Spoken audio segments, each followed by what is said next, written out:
grassy plains. They have even been observed in and around our outback towns as well.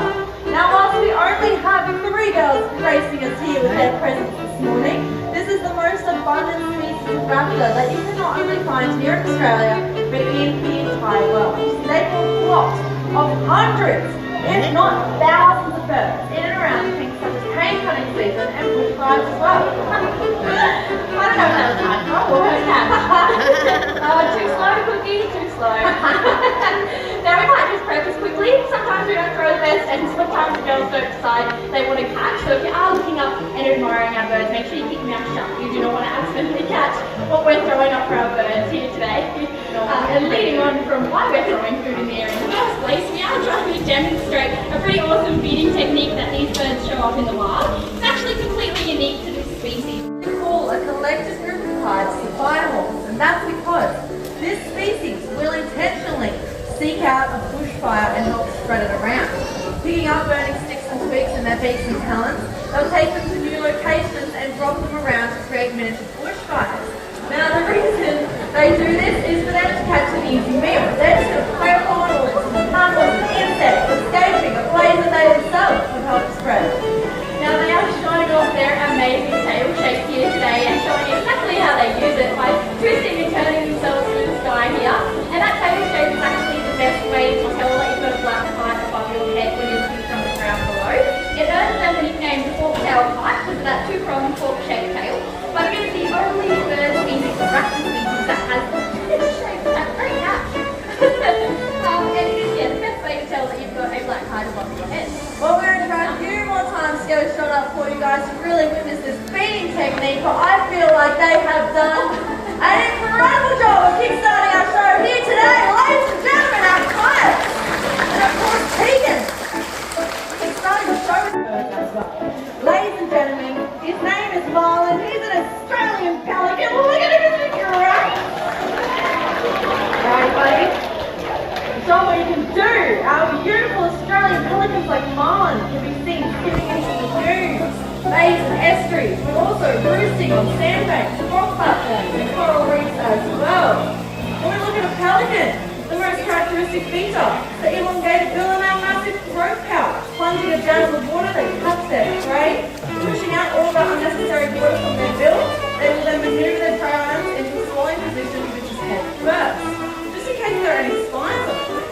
Now, because of this way of hunting, it has left our pelicans susceptible to being hooked and tangled, inactive at the start of fishing line.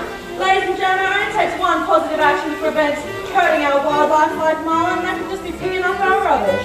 Ladies and gentlemen, Marlon with the pelican strut, look at him!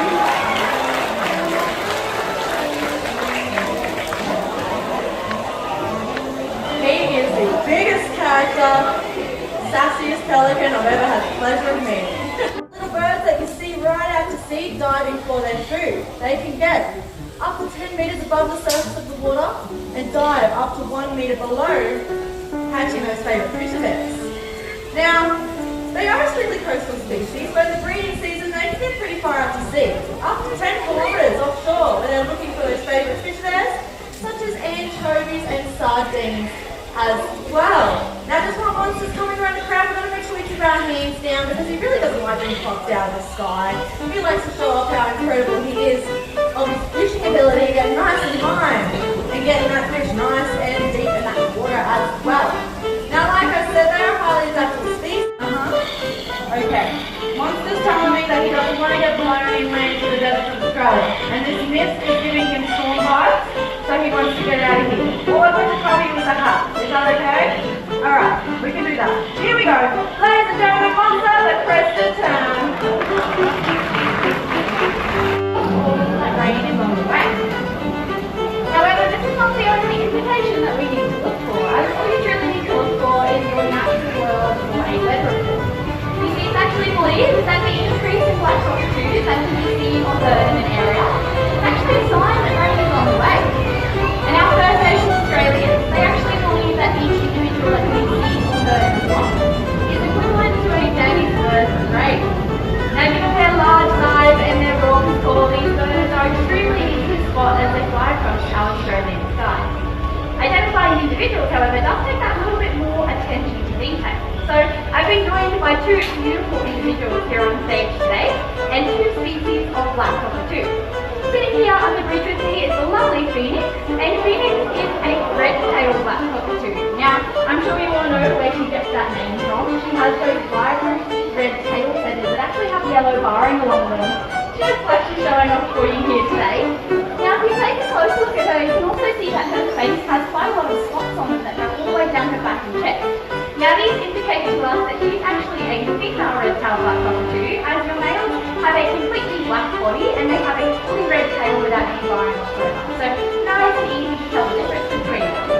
Now, the other girl is a yellow-tailed black cockatoo. Now, she is a lot more common here on the Gold Coast. If you're a worker, you have probably seen her type many times before. Now, of course, she is identified by those bright yellow tail feathers she's got there, but she does also have those adorable cheek patches as well, which really tell what kind of species she is.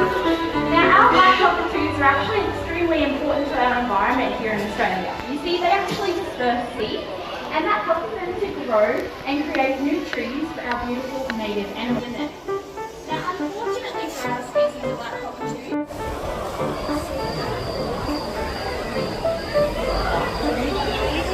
emerging from our hollow today is a perfect example of a nocturnal animal that relies extremely heavily on these hollows to survive.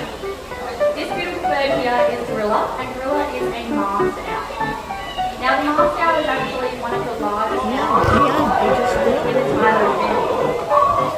And she is an expert in hearing. You see, Gorilla here can actually hear the squeaking of a mouse from over 800 meters away, and the heartbeat is just under 10. But she is equipped with another superpower, and if we're quiet enough here today, we may be able to notice it. Now, Gorilla is equipped with what we refer to as silent flight. So as she flies over your heads today, you will be able to notice how windy the petrol is. And that's because the edges of her feathers, they completely trade. So as she cuts through our wing column, there is absolutely no sound whatsoever. However, many nocturnal species, just like Gorilla here, they actually have to learn to reside in artificial infrastructure. Now, the artificial infrastructure can be anything from an abandoned warehouse to a running hut like we have on stage here today. But you see, it's not just our species that have had to learn to reside. And the clues that there is an animal that is called your backyard home are absolutely everywhere. It could be a scuffle by your rubbish bin. Now, Rubik's here is a perfect example of Australia's most common nocturnal animal. You see, brush-tailed possums are the most common animals found within our own homes and backyards. They have learned to adapt alongside us incredibly well in order to find food and keep themselves nice and warm and safe in our rooms. Now, our beautiful brush-tailed possums unfortunately didn't make the choice to move into our gardens and homes on their own. This choice was forced upon them. You see, an old forest tree hollow that they naturally reside in can take 100 years to form, and it can take one day to remove over 100 of these tree hollows. Very similar to that of a small dog butt. Now, to stay true to you might actually be lucky enough to hear in our stadium today as Elegy is bringing this beautiful owl around. Now, you see this call, it's not only used to try and find their companions across very large distances. They can track their companions about 6 kilometers away, that's 5 minutes more. But they actually also use their eyesight. You see, the eyesight of the barking owl is incredible. They can see extremely far distances, so it's what we call binocular vision. Now, the reason why they use this binocular vision and don't use their hearing is they actually use it to track down prey items. You see, there are many prey items for a little barking owl like this over here, and a lot of those prey items are quite small, so it takes quite a lot of eyesight in order to find them. They can be anything from maybe little insects, they can be big things like rabbits.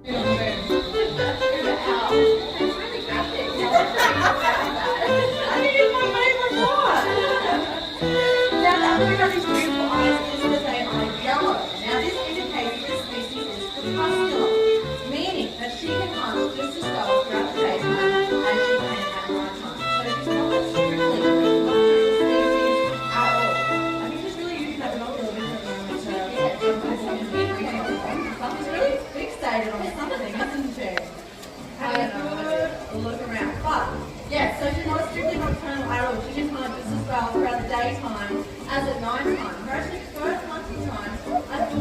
last period of the day. She's showing up a few more vocalization levels were coming through the crowd. Definitely nice and vocal. This is why she's called a barking out, because this two-tone whoop whoop that is synonymous to that of a dog's bark. Remember, it gives everyone over here can have a really close.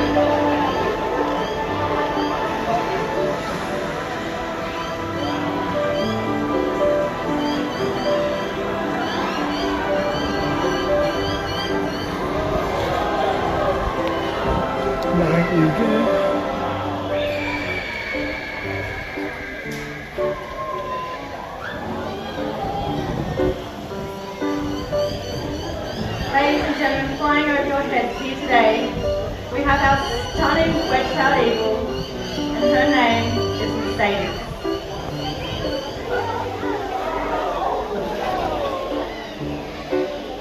With a wingspan that can out to 3 meters in length and showing off that iconic wedge-shaped tail that grants them that beautiful name, she really is one amazing ambassador for her species out in the wild. Ladies and gentlemen, she's queen of our Wild Skies Free Fly Bird Show, our beautiful Mercedes.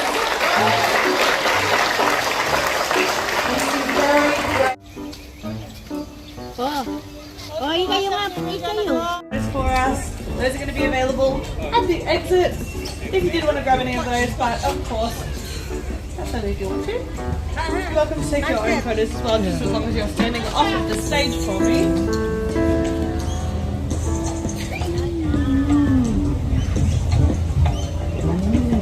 Thank you. Alrighty, come on up.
You have like a osprey.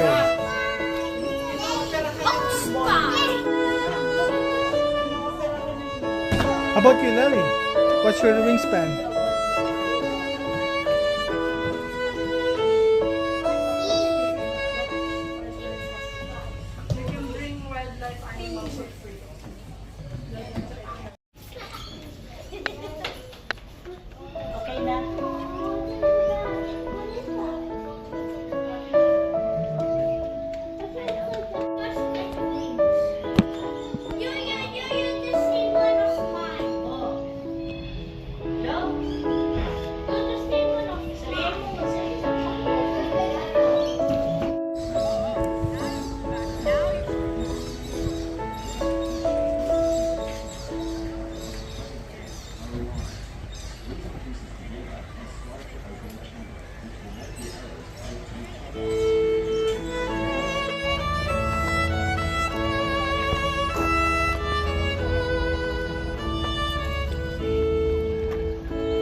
hi.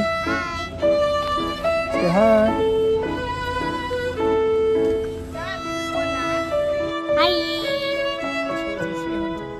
So I see. Show us.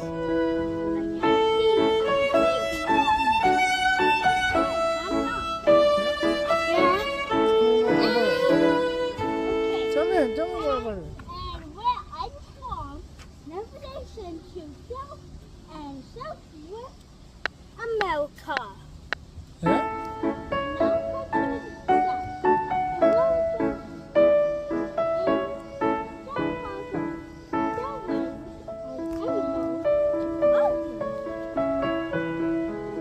And we are in North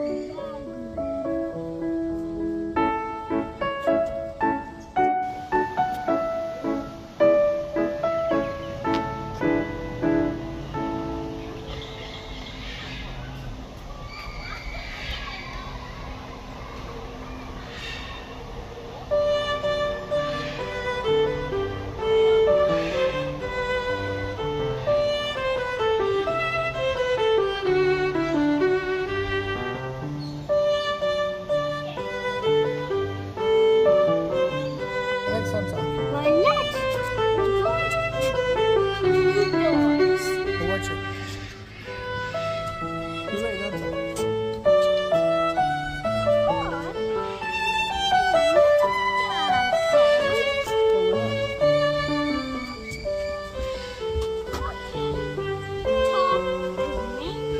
Where is it?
I was about to say.